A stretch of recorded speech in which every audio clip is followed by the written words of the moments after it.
അന്ന് നമ്മുടെ കിച്ചുവിൻ്റെ വിഷയത്തിന് ശേഷം തുറന്നു പറച്ചിന് ശേഷം എപ്പോഴെങ്കിലും കിച്ചു നിങ്ങളെ വിളിക്കുകയോ അല്ലെങ്കിൽ രേണു വിളിക്കുകയോ ചെയ്തോ? എൻ്റെ വീട്ടിൽ നിന്ന് വിളിച്ചായിരുന്നു ആ ഒരു വീഡിയോ ഇറങ്ങിയതിന് ശേഷം. പക്ഷേ എടുത്തിട്ടില്ല, ഞാൻ വിളിച്ചിട്ടില്ല.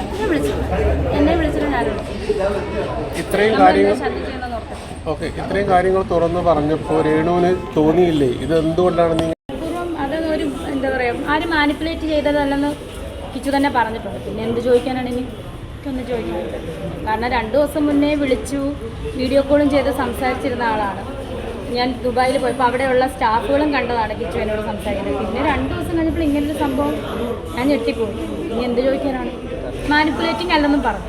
എനിക്കൊന്നും ചോദിക്കാൻ കിച്ചുവിന്റെ പിന്നിൽ ആരെങ്കിലും ഉണ്ടെന്ന് രേണുവിന് തോന്നുന്നുണ്ടോ? എനിക്ക് തോന്നുന്നത് ഫേസ്ബുക്കിലൊരു ഫോട്ടോ കണ്ടായിരുന്നു. നിങ്ങൾക്കൊക്കെ അറിയാം ഏത് ബ്ലോഗറാണ്. അപ്പം തന്നെ എനിക്ക് കാര്യങ്ങൾ മനസ്സിലായത്. പക്ഷെ മാനിപ്പുലേറ്റിംഗ് അല്ലെന്ന് അവർ തന്നെ പറയുന്നു, കിച്ചു തന്നെ പറയുന്നു. പിന്നെ എന്ത് പറയാനാണ് ഞാൻ? എന്തായാലും കിച്ചു നമ്മുടെ മോൻ തന്നെയാണ്.